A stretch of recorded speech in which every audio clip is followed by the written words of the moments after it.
Hi hello ನಮಸ್ತೆ ವೀಕ್ಷಕರೇ, welcome back to mister Ram Hera YouTube channel. ಇವತ್ತು ಒಂದು ವಿಶೇಷವಾದ ಟಾಪಿಕ್ ಒಂದಿಗೆ ನಿಮ್ಮ ಜೊತೆ ಚರ್ಚೆ ಮಾಡಬೇಕು ಅಂತ ಬಂದಿದ್ದೀನಿ. ಆ ಚರ್ಚೆ ಏನು ಅಂದರೆ ಒಳ ಮೀಸಲಾತಿ. ಒಳ ಮೀಸಲಾತಿ ಅಂದರೆ ಏನು? ಯಾಕೆ ಒಳ ಮೀಸಲಾತಿ ಬಗ್ಗೆ ಇತ್ತೀಚೆಗೆ ಇಷ್ಟೊಂದು ನ್ಯೂಸ್ ಆಗ್ತಾ ಇದೆ? ಒಳ ಮೀಸಲಾತಿ ಜಾರಿ ಮಾಡಬೇಕು ಅಂತ ಯಾಕೆ ಇಷ್ಟೊಂದು ಒತ್ತಾಯ ಮಾಡ್ತಾ ಇದ್ದಾರೆ? ಇದರ ಜಾರಿಯಿಂದ ಆಗುವ ಪರಿಣಾಮಗಳೇನು? ಯಾವಾಗ ಜಾರಿ ಆಗ್ಬೋದು? ಮತ್ತು ಈ ಸರ್ಕಾರಿ ಉದ್ಯೋಗದ ಅಧಿಸೂಚನೆಗಳನ್ನು ನಿಲ್ಲಿಸಿರೋದು ಯಾಕೆ? ಈ ಒಳ ಮೀಸಲಾತಿ ಜಾರಿ ಆದಮೇಲೆ ಸರ್ಕಾರದ ಉದ್ಯೋಗಗಳಲ್ಲಿ ಹೊಸ ಅಧಿಸೂಚನೆಗಳನ್ನು ಹೊರಡಿಸ್ಬೇಕು ಅಂತ ಕೆಲವು ಸಮುದಾಯಗಳು ಸರ್ಕಾರದ ಮೇಲೆ ಒತ್ತಡ ಆಗ್ತಾ ಇರೋದು ಯಾಕೆ ಅನ್ನೋ ಒಂದು ಕೆಲವು ಪ್ರಶ್ನೆಗಳಿಗೆ ಉತ್ತರ ಹುಡುಕೋಣ ಬನ್ನಿ. ಈ ಒಳ ಮೀಸಲಾತಿ ಬಗ್ಗೆ ಚರ್ಚೆ ಮಾಡಬೇಕಾದಾಗ ಒಂದು ಬ್ಯೂಟಿಫುಲ್ ಕೋಟು ನನಗೆ ನೆನಪಾಗುತ್ತೆ. ಆ ಕೋಟ್ ಸ್ಟಾರ್ಟ್ ಮಾಡೋ ಮುಖಾಂತರ ಈ ವಿಡಿಯೋನ ಶುರು ಮಾಡೋಣ. Earth provides enough to satisfy every man's needs but not every man's greed. ಅಂದರೆ ಈ ಭೂಮಿ ಪ್ರತಿ ಮನುಷ್ಯನ ಆಸೆಗಳನ್ನು ತೃಪ್ತಿಪಡಿಸುತ್ತದೆ ಹೊರತು ದುರಾಸೆಗಳನ್ನಲ್ಲ. ದ ಫೇಮಸ್ ನಮ್ಮ ಗಾಂಧೀಜಿ ಅವರು ಹೇಳಿರೋ ಮಾತು. ಈ ಕೋಟ್ ಯಾಕೆ ಹೇಳ್ತಿದ್ದೀನಿ ಅಂತ ಮುಂದೆ ನಿಮಗೆ ತಿಳಿಯುತ್ತೆ. ಒಳ ಮೀಸಲಾತಿ ನಮಗೆ ಅರ್ಥ ಆಗಬೇಕು ಅಂದರೆ ಸಿಂಪಲ್ ಆಗಿ ಮೀಸಲಾತಿ ಅಂದರೆ ಏನು ಅನ್ನೋದನ್ನು ನಾವು ತಿಳ್ಕೋಬೇಕು. ಈ ಮೀಸಲಾತಿ ಅಂದರೆ ನನ್ನ ಬಳಿ ಒಂದಷ್ಟು ಸೀಟ್ಗಳಿದೆ. ಇಮ್ಯಾಜಿನ್ ನನ್ನ ಹತ್ರ 100 ಸೀಟ್ಗಳಿದೆ.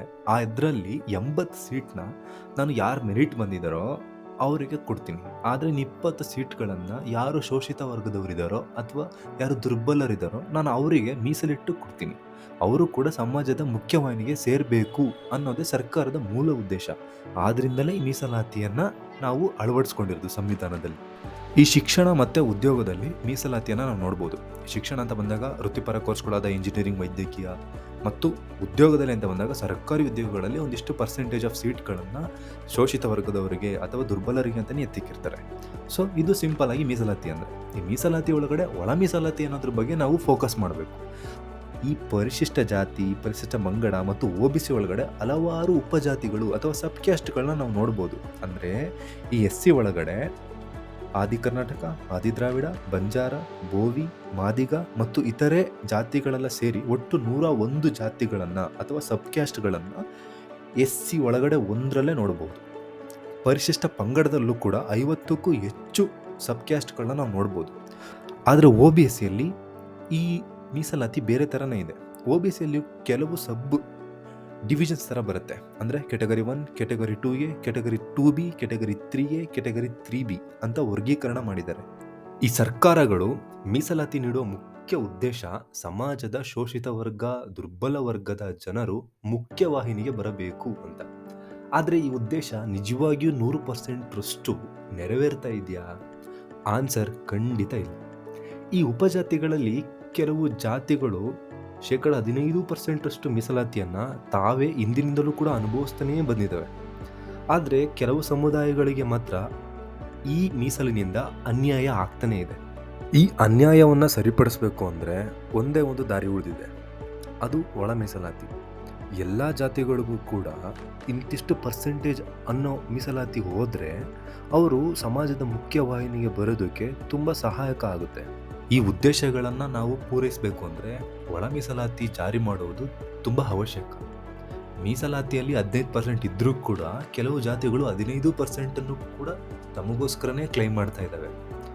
ಈ ಒಳ ಮೀಸಲಾತಿ ಬರೋದ್ರಿಂದ ಎಲ್ಲ ಜಾತಿಗಳಿಗೂ ಕೂಡ ತಮ್ಮದೇ ಆದಂತಹ ಒಂದಿಷ್ಟು ಪರ್ಸೆಂಟೇಜನ್ನು ನಾವು ಮೀಸಲಿರಿಸ್ತೀವಿ. ಈ ಒಳ ಮೀಸಲಾತಿ ಅನ್ನೋ ವಿಷಯ ನಿನ್ನೆ ಮೊನ್ನೆ ವಿಷಯ ಅಲ್ಲ, ಸುಮಾರು 30 ವರ್ಷಗಳ ಹೋರಾಟದ ಫಲ. ಆದರೆ ಇತ್ತೀಚೆಗೆ ಯಾಕೆ ಇದಿಷ್ಟು ನ್ಯೂಸ್ ಆಗ್ತಿದೆ ಅಂದರೆ ಒಂದು ತೀರ್ಪು, ಸುಪ್ರೀಂ ಕೋರ್ಟ್ ಕೊಟ್ಟಂತಹ ಒಂದು ತೀರ್ಪು ಇಷ್ಟು ನ್ಯೂಸ್ ಕ್ರಿಯೇಟ್ ಮಾಡ್ತಾ ಇದೆ. 2024 ಆಗಸ್ಟ್ 1ರಂದು EV ಚೆನ್ನಯ್ಯ ಮತ್ತು ಆಂಧ್ರ ಪ್ರದೇಶ ಸರ್ಕಾರದ ನಡುವೆ ಒಂದು ಪ್ರಕರಣ ನಡೆದು ಅದರಲ್ಲಿ ತೀರ್ಪು ಹೊರಬೀಳುತ್ತೆ. ಈ ತೀರ್ಪಿನ ಪ್ರಕಾರ ಒಳ ಮೀಸಲಾತಿ ನೀಡುವ ಅಧಿಕಾರ ರಾಜ್ಯಕ್ಕಿದೆ ಅಂತ ತೀರ್ಪಲ್ಲಿ ಹೇಳಲಾಗಿತ್ತು. ಈ ಹಿಂದಿನಿಂದಲೂ ಕೂಡ ಒಳ ಮೀಸಲಾತಿಗಾಗಿ ಕರ್ನಾಟಕದಲ್ಲೂ ಕೂಡ ಹೋರಾಟಗಳು ನಡೆದಿದ್ವು. ಹೈಕೋರ್ಟಲ್ಲಿ ಒಂದು ದಾವೆ ಕೂಡ ಹೂಡಿದ್ರು.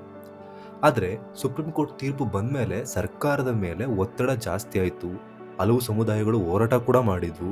ಅದರಿಂದ ಎಚ್ಚೆತ್ತ ಸರ್ಕಾರ ಒಳ ಮೀಸಲಾತಿಗಾಗಿ ಒಂದು ಆಯೋಗವನ್ನು ರಚನೆ ಮಾಡಿತು. ನವೆಂಬರ್ 12ರಂದು ನ್ಯಾಯಾಧೀಶ ನಾಗಮೋಹನ್ ದಾಸ್ ನೇತೃತ್ವದಲ್ಲಿ ಒಳ ಮೀಸಲಾತಿಗಾಗಿಯೇ ಒಂದು ಆಯೋಗವನ್ನು ರಚನೆ ಮಾಡಿ ಆ ಆಯೋಗಕ್ಕೆ 2 ತಿಂಗಳ ಒಳಗಡೆ ಒಂದು ವರದಿಯನ್ನು ನೀಡಬೇಕು ಎಂದು ಆದೇಶಿಸಿತು.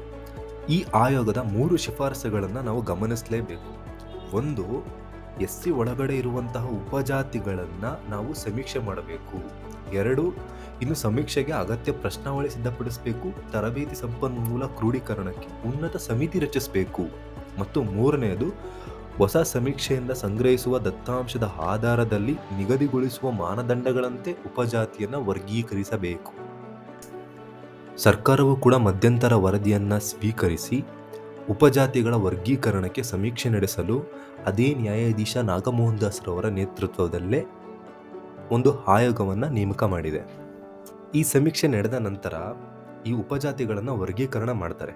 ತದನಂತರ ಏನು ಪ್ರೊಸೀಜರ್ ಇರುತ್ತೆ, ಪ್ರಕ್ರಿಯೆ ಏನಾಗುತ್ತೆ ಮತ್ತು ಈ ಒಳ ಮೀಸಲಾತಿ ನಮ್ಮಲ್ಲಿ ಯಾವಾಗ ಜಾರಿಗೆ ಬರುತ್ತೆ, ಈ ಸಮೀಕ್ಷೆ ನಡೆದ ನಂತರ ಅಂತಿಮ ವರದಿ ಸಲ್ಲಿಕೆ ಆಗುತ್ತೆ. ಸೊ ಆ ವರದಿಯನ್ನು ರಾಜ್ಯ ಕ್ಯಾಬಿನೆಟ್ಟು ಪೂರ್ತಿಯಾಗಿ ಅಥವಾ ಸಂಪೂರ್ಣವಾಗಿ ಅಕ್ಸೆಪ್ಟ್ ಮಾಡ್ಕೋಬಹುದು, ಸ್ವೀಕರಿಸಬಹುದು ಅಥವಾ ಭಾಗಶಃ ಸ್ವೀಕರಿಸಬಹುದು.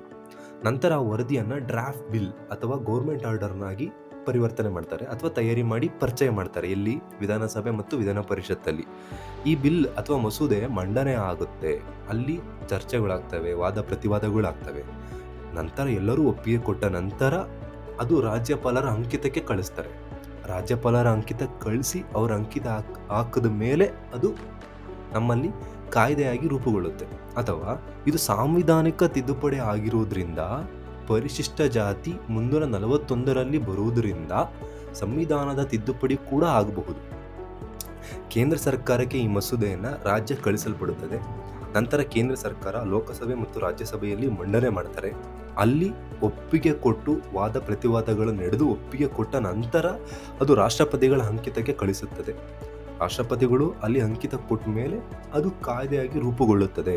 ನಂತರ ಸರ್ಕಾರ ಅಫಿಷಿಯಲ್ GO ಅನ್ನು ಹೊರಡಿಸಬಹುದು.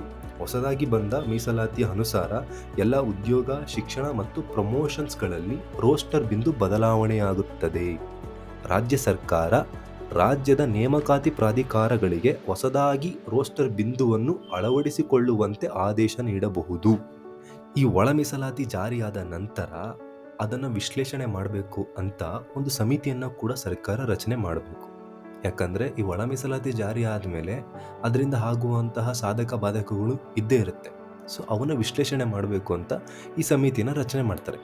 ಈ ಒಳ ಮೀಸಲಾತಿ ಕುರಿತು ಮುಂದೆ ಯಾವುದೇ ಸಮುದಾಯ ತನಗೆ ಅನ್ಯಾಯ ಆಗಿದೆ ಅಂತ ಹೇಳಿ ನ್ಯಾಯಾಲಯದಲ್ಲಿ ದಾವೆ ಹೂಡಿದ್ರೆ ಸರ್ಕಾರ ಸೂಕ್ತ ದಾಖಲೆಗಳೊಂದಿಗೆ ಅದನ್ನು ಸಮರ್ಥನೆ ಮಾಡ್ಕೋಬೇಕು.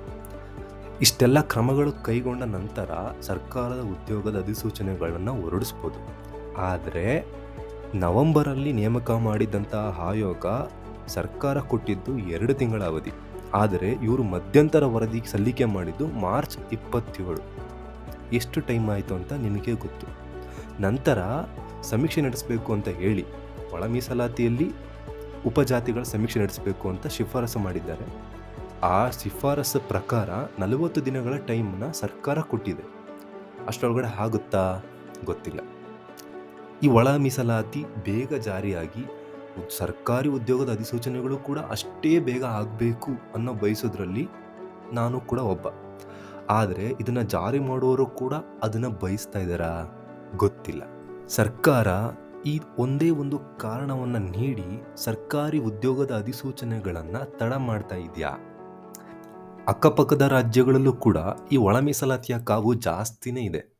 ಆದರೆ ಅಲ್ಲಿ ಉದ್ಯೋಗದ ಅಧಿಸೂಚನೆಗಳು ಯಾವ ರೀತಿ ಇದೆ, ಅಲ್ಲಿನ ಪರಿಸ್ಥಿತಿಗಳು ಯಾವ ರೀತಿ ಇದೆ ಅನ್ನೋದನ್ನು ನಾವು ಮುಂದಿನ ವಿಡಿಯೋಗಳಲ್ಲಿ ತಿಳ್ಕೊಳ್ಳೋಣ.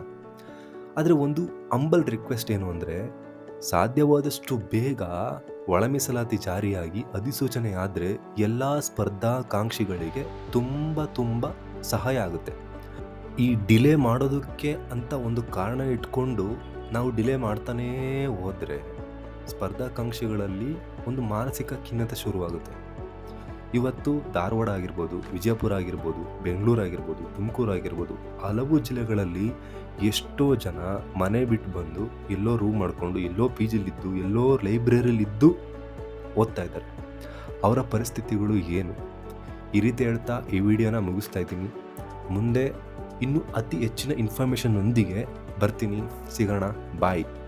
ಈ ವಿಷಯದ ಬಗ್ಗೆ ನಿಮ್ಮ ಅಭಿಪ್ರಾಯ ಏನು ಅಂತ ಕಮೆಂಟ್ ಬಾಕ್ಸಲ್ಲಿ ತಿಳಿಸಿ. ಹಾಗೆ ಈ ವಿಡಿಯೋ ನಿಮಗೆ ಇಷ್ಟ ಆಗಿದ್ದರೆ ಲೈಕ್ ಮಾಡಿ, ಶೇರ್ ಮಾಡಿ ಮತ್ತು ನಮ್ಮ ಚಾನಲ್‌ನ ಸಬ್ಸ್ಕ್ರೈಬ್ ಮಾಡಿ. Thank you so much.